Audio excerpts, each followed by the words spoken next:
All right, it's now 1980. I'm back in California again, and we decided we wanted to do something different. I was pretty tired of making those little 8-minute to 10-minute little monster movie things. So we wanted to do something a little more involved, a little more interesting. So this movie's going to be a little over 40 minutes long.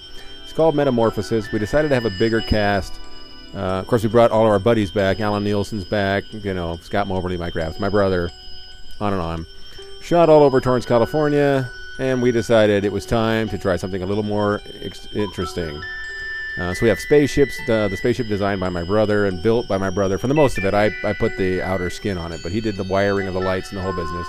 I built a shuttlecraft model and a shuttlecraft bay, and we did some animation in there. And we tried to push the spaceship and space effects as far as we could. I mean, back in these days, they didn't have film classes in high school, and no matter where I looked in bookstores and in the library, I could never find any books on making film. So basically, I was just doing it, winging it as we went along. Plus, we didn't have any money either.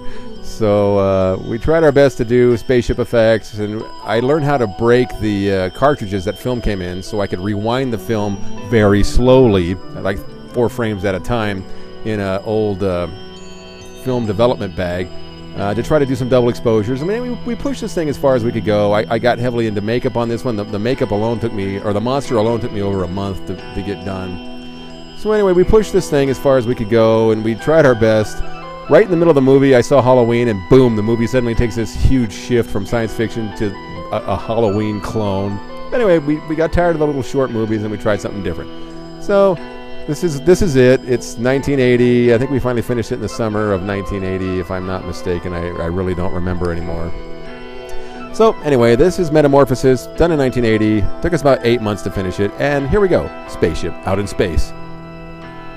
And there's a lot of reading in this movie. I apologize. This spaceship is controlled by thought. So all these guys are wired up to the spaceship, and their brains are controlling everything the spaceship does, except for the computer, which is beginning to revive them because there's a problem on board their spaceship. Alright, this ship is crewed by 5 people. That's Scott Moberly and my little brother Neil. And I didn't know anything about computers, so these are just stencils on black art paper that I had to cut out each one. And when you finish seeing all the reading there is, you'll know I spent months cutting out those stupid stencils. But I didn't really know how computers work, so I had to tape each one to a TV and shoot it. Alright, Alan Nielsen's beginning to come out of his sleep, but there's a problem for my brother. So we've gone to emergency status and a red screen. That can't be good. Looks like Lieutenant Gurney Halleck is having respiratory failures. That's right there. So now you know. And so now they're going to administering 6 cc's of cordracine, which I have no idea what that would be, but it's really helping. Because look, he's doing better. So that's a really smart computer right there. So these are just stencils taped over a TV. I think an Atari 2600 screens with the different colors, actually. Oh, there's Paul Dorada as Captain... I forget who it is. Captain Dan O'Bannon. That's right. And he's waking up. And there's Alan waking up. And Mike Rapps next to him in the dark shirt is Senator Talby. I don't know why we needed a senator on this spaceship, but I thought that added, coolness to the whole thing. So the revival sequence is complete. Everybody's healthy and happy. Okay, stand up. Thank you.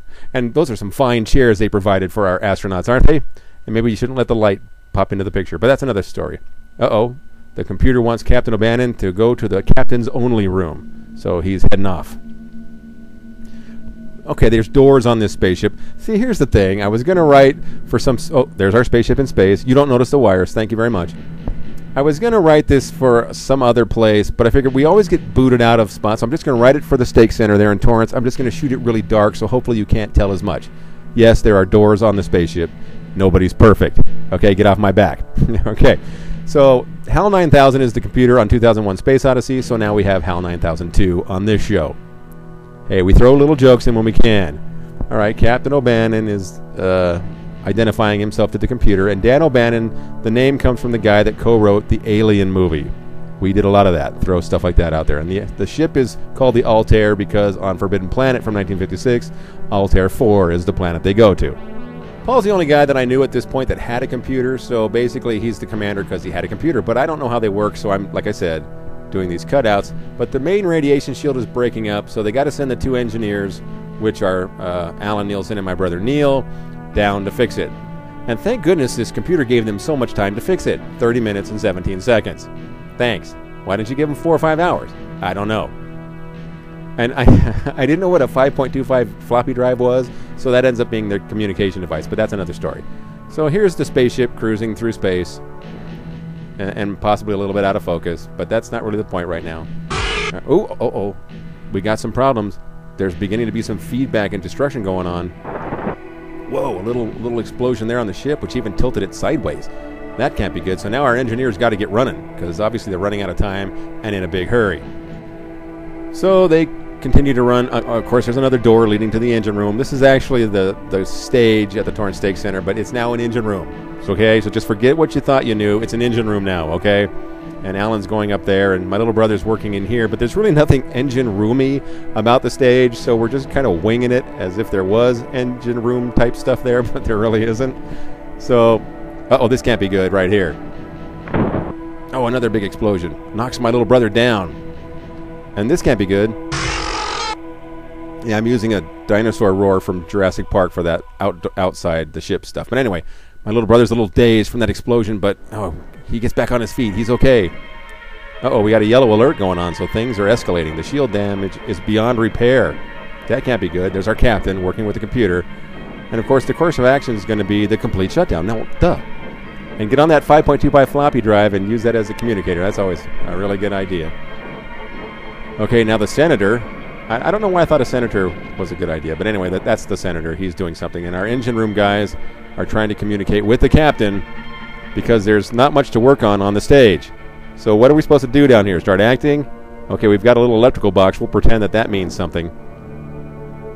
Yep, great idea. He's talking into a film cartridge, by the way. We didn't have a communicator, but it works. So now my little brother, we only had my little brother for one day, so of course he's not going to be around that long. But he's going up that ladder now to work in the other part of the electronic stuff here in the engine room, and there's Alan working by a curtain. Now the senator's trying to get back into connection with the ship to try to shut things down using his mind. And here comes the captain to help him get situated back in those comfy space chairs. And of course, before he leaves, he will fix Mike's hair. Thank you. Alrighty then, he's trying to control the spaceship with his mind. Okay, now back to the engine room where we're working behind curtains.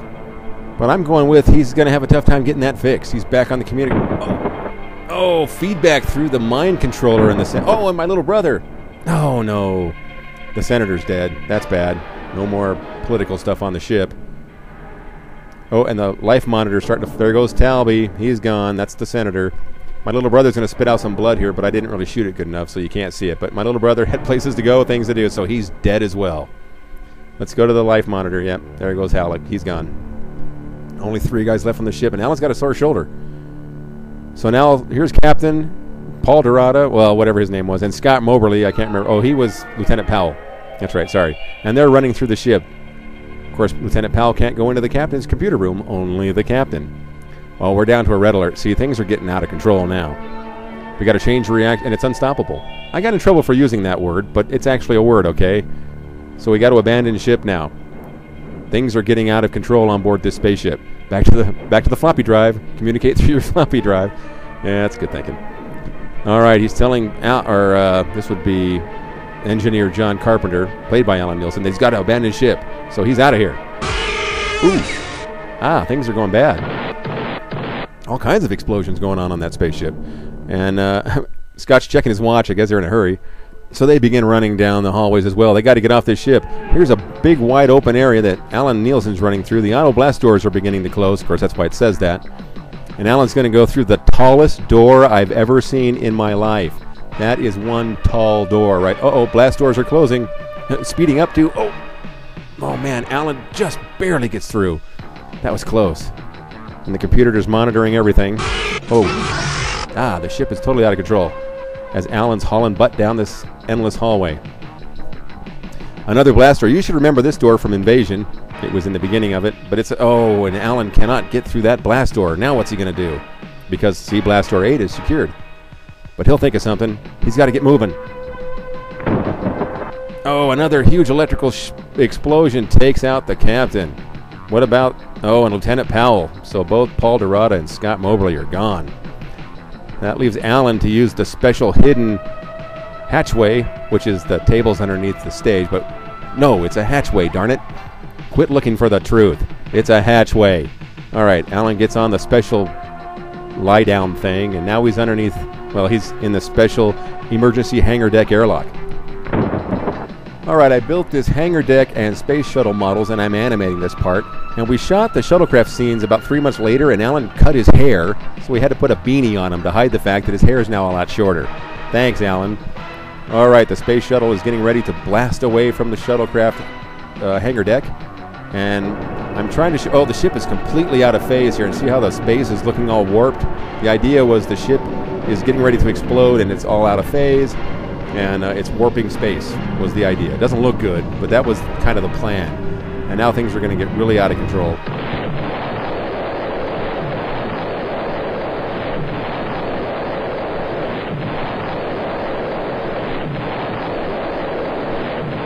All right, the mothership gets completely destroyed, and now the shuttlecraft is stalled in space. And John Carpenter is in shock. He doesn't see the computer screen flashing. Well, let's face it, all of his buddies just died. He's in total shock. Especially because he's wearing that stupid beanie. Alright, he's kind of coming out of it now. Oh, maybe not. Oh yeah, he kind of just abruptly is coming out of it. There's a hull breach on the shuttlecraft from that big explosion. So he's getting to work on his control panel there.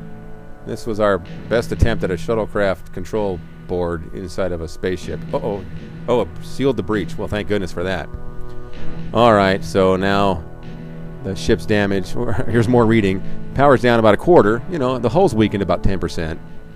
But, you know, that's not too bad. And the floor lights are out. Well, that would explain the darkness on the ship. But, you know, he's okay.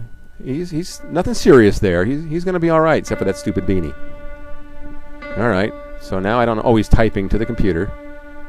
And he's trying to figure out how far away they are from the Earth's sensor boundary. It's 12 days away at light speed or warp speed or whatever. Oh no, he's bummed. That's a long time to sit in this ship. Hey, you're alive, dude. Quit whining. Alright then, he's messing around with the ship's controls. Trying to find out, did anyone else survive? No.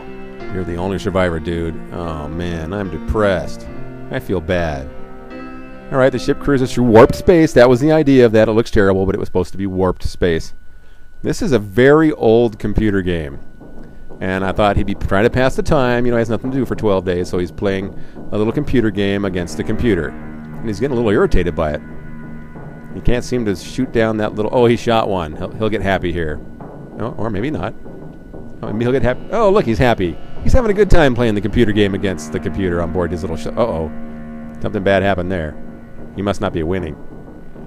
We're just trying to show that when you're stuck in space with nothing to do, you can be pretty bored and you might be reduced to playing a computer game. Oh, and there he's happy again. See? So anyway, he's playing this really rudimentary computer game from 1980 while he's stuck in space, and we have to unfortunately sit here and watch it for like 5 minutes. Oh, the computer beat him. And it looks like it's kind of rubbing it in, too. And Alan doesn't seem very happy about it either. He's going to punch the screen. Okay, start typing to the computer. This is a little bonding between Space Guy. The computer's name is Alex, and he says it's cheated. See a little bonding between man and computer here during these scenes. Oh, come on. All right. So now he's just typing away. He's trying to tell the computer that he falsified the game response, but uh-oh, something bad is about that. Uh-oh, we got a red alert out of the blue. And so, okay, we have a red alert, and it's going on for a while. That's a good red alert right there. And uh-oh. Alan Nielsen is shocked. There's a magnitude 8 storm on collision course with his... Okay, I had a much better plan for the way the space storm was going to look, and I could never get it to work, okay? So, excuse me, we had a bunch of mirrors and motors and a bunch of stuff, and it just didn't work. So, and Rama 2.5 means nothing. It's just supposed to be a speed. But notice how we got dramatic lighting now. That's cool. We got a weird storm. It can't be going that fast. No natural phenomenon goes that fast. You know, Rama 2.5, which is, you know, screaming fast, as you all well know. See? But a storm could not move that. I told you, a storm can't move that fast. Well, things are getting very dramatic in the space shuttle. Uh-oh, more warped space. The warping space doesn't stop. And here comes that weird storm, which is just plastic stained with colors. Well, never mind what it is right now. So, Alan's got to figure out what to do. He's nervous. I mean, excuse me, John Carpenter, the engineer, is trying to figure out what to do. He's typing stuff that doesn't mean anything, like where it says DATEC. That's just words that don't mean anything. He's trying to get an analysis of the storm. It's a pure energy shell, which you can clearly read, with intensity plasma, which I don't know what that means either. I just made up words that sounded cool. Oh, he's shocked. There's tremendous brainwave activity inside the storm. It's a living entity. Thank you, computer, for figuring that out for us.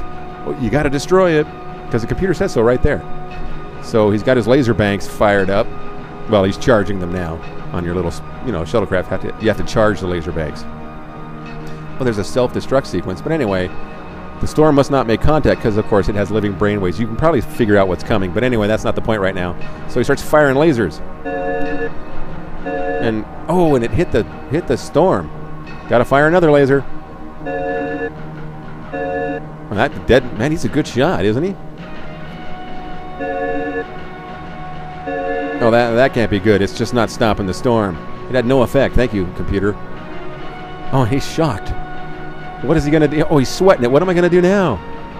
What he's really sweating is, why did I cut my hair and I have to wear this dumb beanie? Okay, the storm is attacking the shuttlecraft. That looks real. Okay.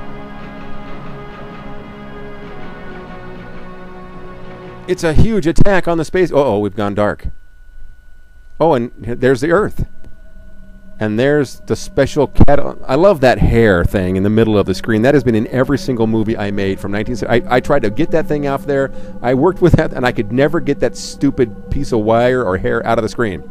But anyway, that's Catalina Island, the special scientific base. And there's some of the scientific stuff on the base. Okay, Earth is now contacting this shuttlecraft, which apparently is stalled in space again. They're trying to get him to identify. Uh-oh, he's been unconscious since the storm attacked him. Clearly, he's not reading because he's unconscious. Don't you guys have visual controls? Are you all right? I'm going to go with probably not. Wait a minute. He's moving. He's reaching towards his controls. Oh, look, there's his identity. I guess we're using some of the other stencils from the other stuff. Anyway, there's the scientific base with a giant hair floating above it. They're going to... Uh-oh. Don't bring him in. There's a little conversation going on here. Something's wrong with Alan besides that dumb beanie. Uh-oh, he's moving. Oh, something wrong with his hand, too. Uh-oh, this can't be good. Contact with space storm brainwave things are not good. Trust me. He's been contaminated. And that's never good in a science fiction movie. Okay, we're not seeing the other side of his face. Oh, what's the nature of the contamination? Oh, he's got some weird gooey stuff on his hand, that's for sure. I bet the camera pans up and we see something on his face. Oh no! Dun dun dun! It's unknown though, whatever the contamination is. But we're going to bring you in at the Catalina Island base for quarantine. Thank you, computer, for being so slow. There's the Earth in space, which is of course where it is. And then 4 weeks later, we're going to cut to another scene. Now we're back at the Stake Center, but now it's not a spaceship. Now it's part of the base on Catalina Island, and that's me. I'm the scientist. Well, one of the scientists. Apparently, I'm not in a hurry. And I'm approaching a scientific room. Of course, the door was locked, so we have to pretend like I'm going in, but the door's locked. I can't really go in there. And if you've been to that place, you know where we are. Now we're in Alan Nielsen's house, and this is doubling as the scientific room. I don't know where I got that smock from, but I look science-y, don't I? Now I'm going to sit down. Ooh, I'm making a cool hand gesture, too, but I'm going to sit down at a scientific computer console. We're getting close to the end of the reading, but we still got a little more reading to go. And I'm going to try to communicate with Alan, who's mutating. We will speak through the computer. See, that's what it says right there. Oh, Alan's really getting messed up now. He looks like... Ooh, that can't be good. All right, since Alan's mouth is glued shut, we have to communicate through the computer, obviously, because he can't talk. He could just go, boo, boo, boo. Who are you? Oh, I thought it was engineer John Carpenter. Oh, well, maybe he's something else now. So we're trying to figure it out. Man, what a mess. I come from a planet in the Andromeda Galaxy. Oh, nice. No one's ever done that before. Little typing here. Where is Carpenter? We're getting metaphysical here. I'm sure he's inside the body too, but let's see what your response is. Yep, he's there all right. That's what I thought. Very interesting. Let's type a little more. How about that mood lighting from underneath the table? Is he all right? Does he look all right?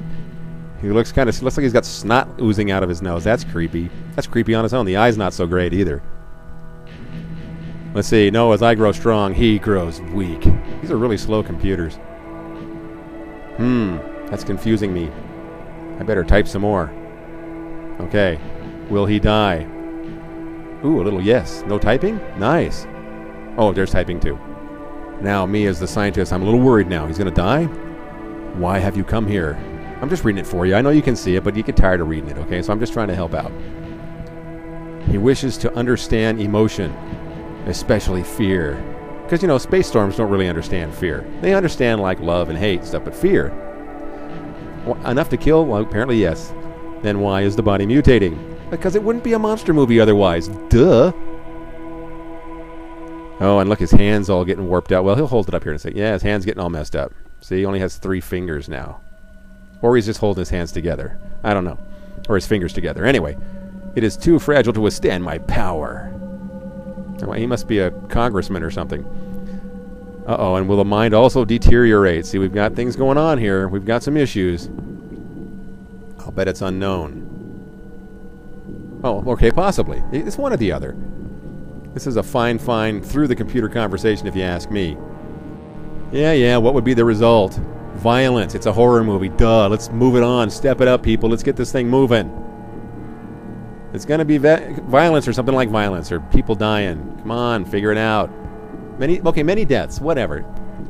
Uh-oh, now I'm going to be shocked, so I have to get up and leave. Ooh, creepy face. And I have to get up and leave for basically one reason. And one reason alone. I have to leave so that the monster can escape. Because otherwise we don't have a movie. So the monster's thinking about it. Nah, I'm out of here. I'm leaving. And then after a while I just come back. Because apparently I gave him enough time to run away or to sneak out. And now I come back. And I can't run into the room because, of course, like I said, that door's locked. Oh no, the room is empty. Where could he have gone? I'll run this way. And now we're outside the Torrance Ca Center. And there, look, the monster can drive a car. How lucky is that for him? Okay, and he's driving away. And apparently I'm just watching. Now I'm going to take off my cool science jacket thing, and I'm going to hop into my old Pinto from 1974. Well, it's a 1974 Pinto, but it was mine. With mag wheels and louvered window. And it had a header on it, but it was still a Pinto. No matter what you do with it, it's still a Pinto. It got destroyed on the freeway. Actually, Claude Bertrand ran into me and crushed it while I was on the freeway. But that's another story. Anyway, so now a chase ensues with the cars. So there we go. And yes, I used to park the car underneath a tree, and that's bird crap on the window. I could have washed it off, but I thought it would be funny to leave it. And it may have been funny in 1980, but by now it's really annoying me. Now watch the monster. Look how courteous the monster is. He's going to use his turn signal. Thank you, monster. You know, it's bad when you're a monster, but if you can at least be courteous, that's really nice. Now here I am, driving down the frontage road by Carson Street, and I'm in a hurry, because I'm chasing a monster who can drive a car, but yet be very courteous. Okay, now we're back to chasing again. And the monster's using his turn signals. You know, you can't fall. Sure, you're a monster and that's bad, but if you're courteous, you know, people will like you a lot more. So thank goodness he's a courteous killing monster. So that's good. Okay, now we're driving up Marjorie Street, which is my home street. And now we're turning on Marjorie from the other side, which is right by my house. But that's another story. And okay, the chase is continuing on for quite a while. Although sometimes the car's right behind him, sometimes it's not. You just never know. All right, then now this is Clarissa Stinson, for those of you that remember her. And she's watching television. Apparently she's watching an old Star Trek rerun. And it's the one with the giant Cheeto in space.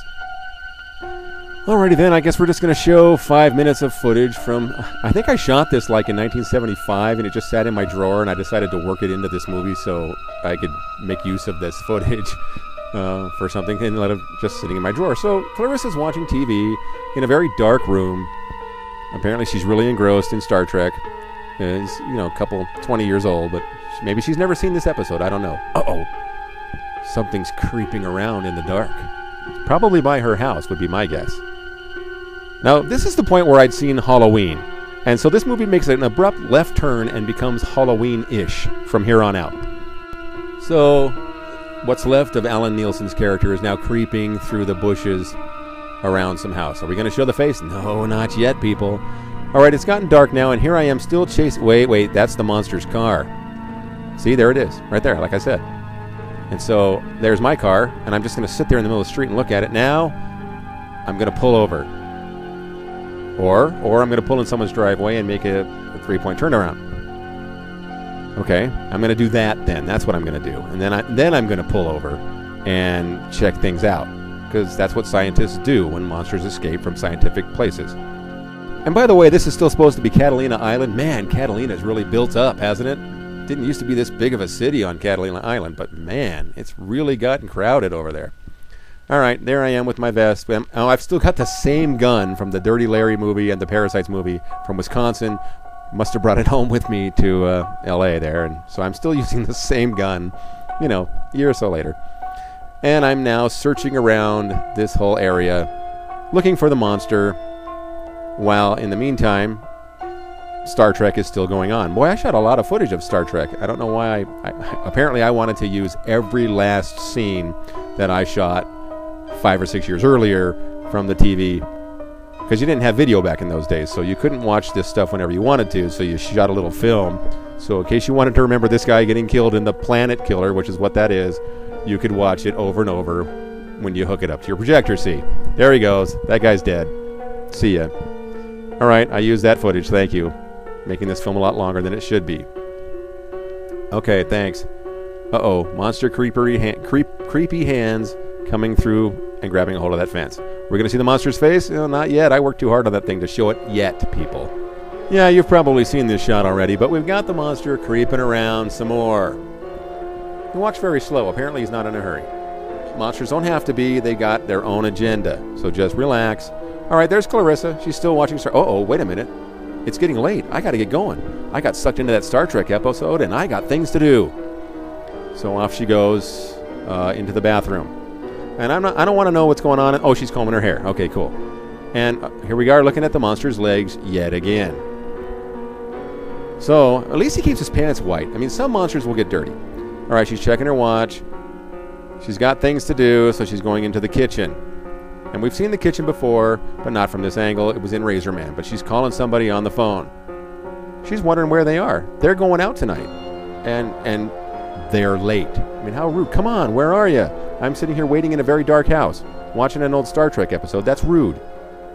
What she doesn't know is why she's talking behind her. Suddenly, as she's talking, evil is outside the window.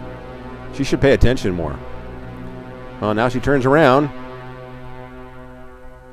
And, yes, and evil is gone. Yeah, I lifted these kinds of scenes directly from Halloween. In case you've seen that movie, now you know. Oh, the monster's on the move again. He doesn't have any place really to go, but he's getting there quickly. Okay, let's kind of pan up just a little bit. Can we see the face? We're not going to let you see it yet. All right, back to the house. You should turn some lights on. Oh, you don't want to go outside, lady. There's a monster cruising around your house. Well, see, there's his hand. But she's going outside. Why? I forget why. Oh, she's checking. Oh, she's got dog food. Where did the dog food come from? Well, she's got dog food now, and she's feeding the dog. Okay, now you're looking out the monster's eyes. That's what's going on here. This is sort of like the beginning of Halloween where you were looking through the little kid's eyes. Remember that? Okay. And well, if you didn't see the movie, then you clearly don't remember it. But now you're the monster, and you're walking towards the back of the house. And there's the girl. Uh-oh. She's going to walk right past. Doesn't have a clue the monster's this close to her. And yet, he doesn't attack her, which is nice. But, boy, that was close, wasn't it? Whew. That could have got ugly. Okay, she's back in the house again. And, I guess she's just killing time waiting for her friends to show up. And I honestly don't remember what she's supposed to be doing. Oh, there's the monster's face. Now, okay, now you can see my monster. Oh, she was getting the food. She gave him the water before. Now she's giving the dog food. That way she could go in and out of the house a bunch. And, oh, there's my old dog, Fang. All right, there's the monster still watching.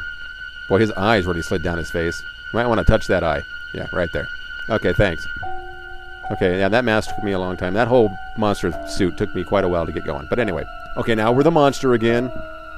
Okay, you are the monster. And we're going into the house. See how your hand reaches out and opens the door? Nifty, huh? Yeah, I completely lifted this directly from Halloween. I blatantly ripped it off, and I don't feel bad about it even right now. Okay, now we're going to do the Halloween thing. We're going to reach in the drawer and pull out a big knife. Because if you're basing the second... oh, no, we're searching for something. That's what it is first. We're searching for stuff in the cupboards. But what we're looking for isn't there. So now we got to look down here. Nah, that's just silverware. We want something brutal and mean. Let's go over here. Okay. Let's okay, with our right hand, let's reach into the drawer and pull out a big old knife. And then from the same side, let's close the drawer with our left hand, which should be on the other side. But okay, now we're going to hold the knife up so we can clearly see it, and we're going to walk through the house. Remember, you are the monster. Okay, now we're back with Clarissa, who's still playing with my dog Fang, who ran away on 4th of July that year. Oh, the lights are all going off. What's turning all the lights off? So now Clarissa has to go into the house and figure out what's going on. Maybe she blew a fuse that turned off every light in the building. I don't know.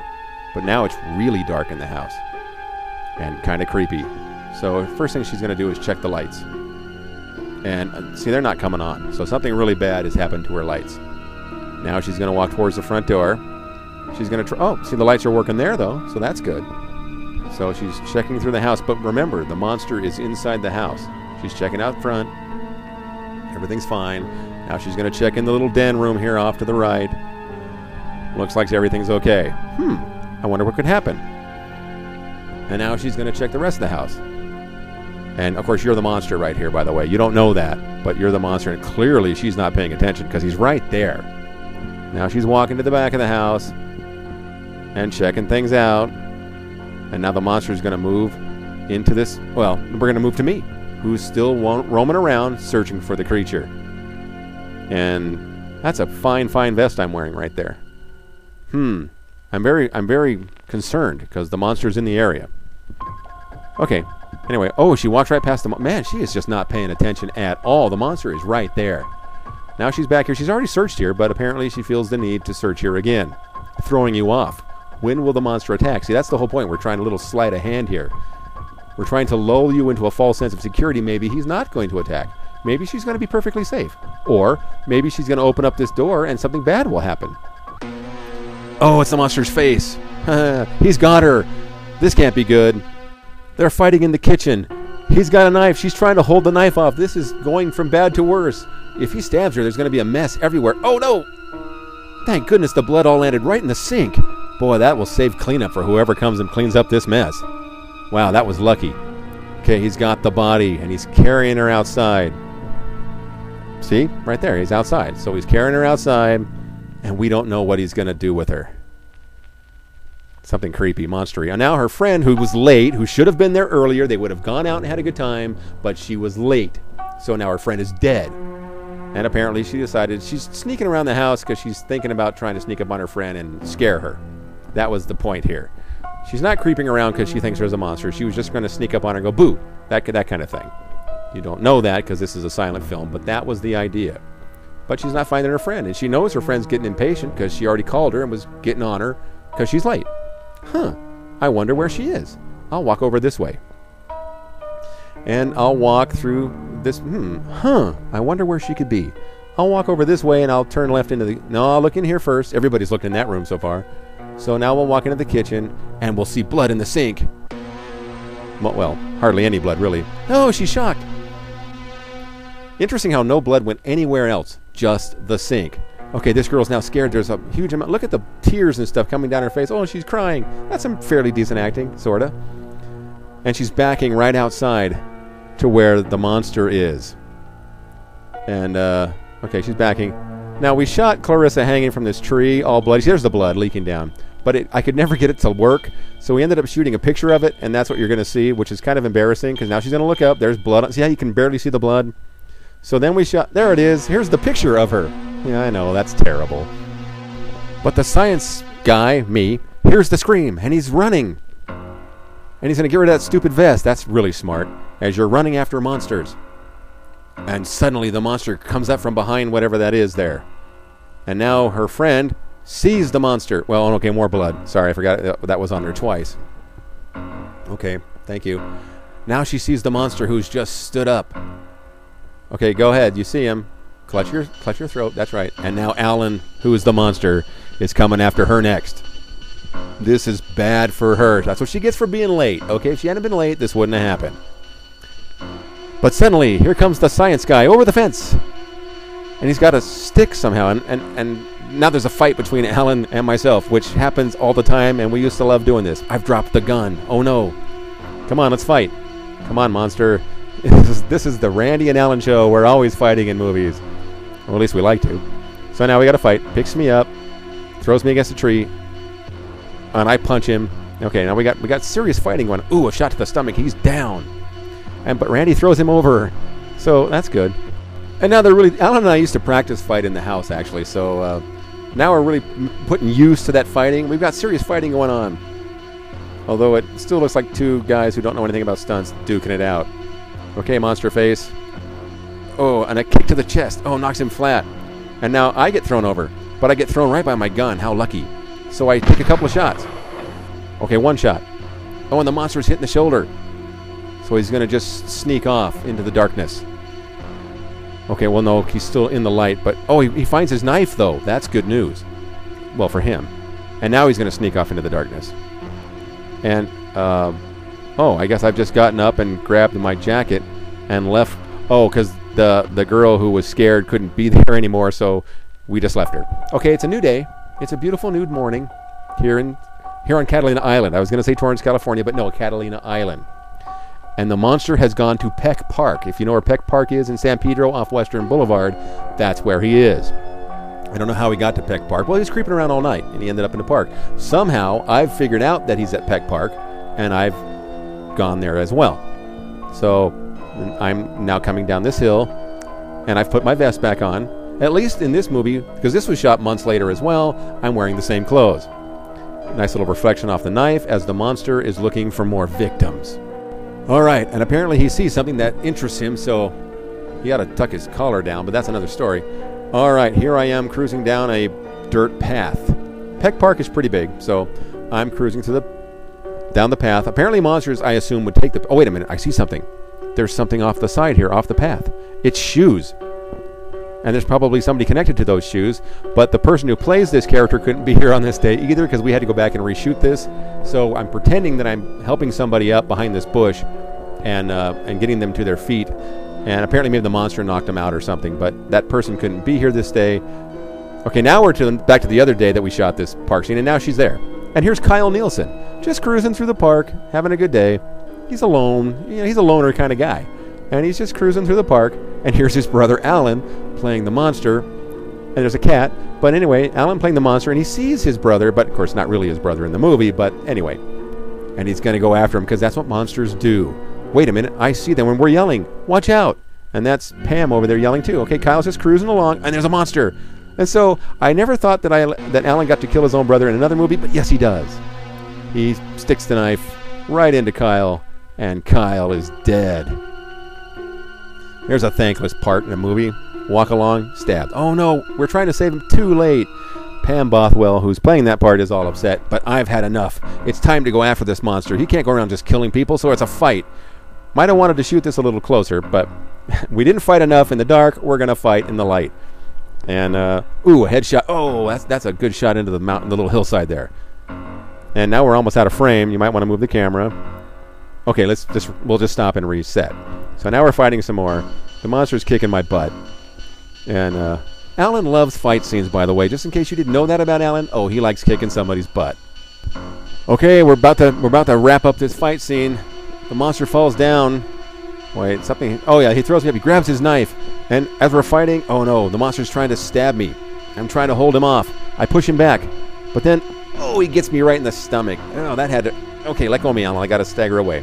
And now we're going to go for the big blood vomiting scene in slow motion. So I'm staggering away, and suddenly...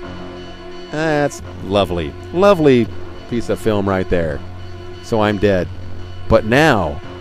The good part of Alan Nielsen's character, Engineer John Carpenter, is fighting back against the storm, and things are beginning to take a different turn. See? See how he's having trouble? He's holding his head. It's good against evil. The engineer, John Carpenter, is battling against whatever that space storm thing is, and the girl's confused by what's happening. But there's weird sounds going on, and it's getting out. Uh-oh. It's an inner battle between good and evil. And suddenly, light storm. See? Told you. It's good versus evil. And, oh, she's backing away from the flashing. Because it's flashing everywhere. All right, then. Oh, look. It's Engineer John Carpenter. He's fought his way back. Oh, no. Oh, that can't be. Oh, and she's shooting out some beams of light. Well, that was some pretty good effects right there. And one hits the doctor and brings him back to life. Oh, the good part is trying to solve evil. Oh, and he brings Kyle back to life too. See, good is triumphing over evil, but he has to sacrifice himself. So good does win over evil, but it cost him his life. But he saved other lives. See, it's a heroic death. And now there'll be a nice little hug between this girl I found in the park and me, and that will be the end of this movie. The end. We threw everything we had at that movie. We tried our best to make something interesting, and that's the best we could do. Now you know.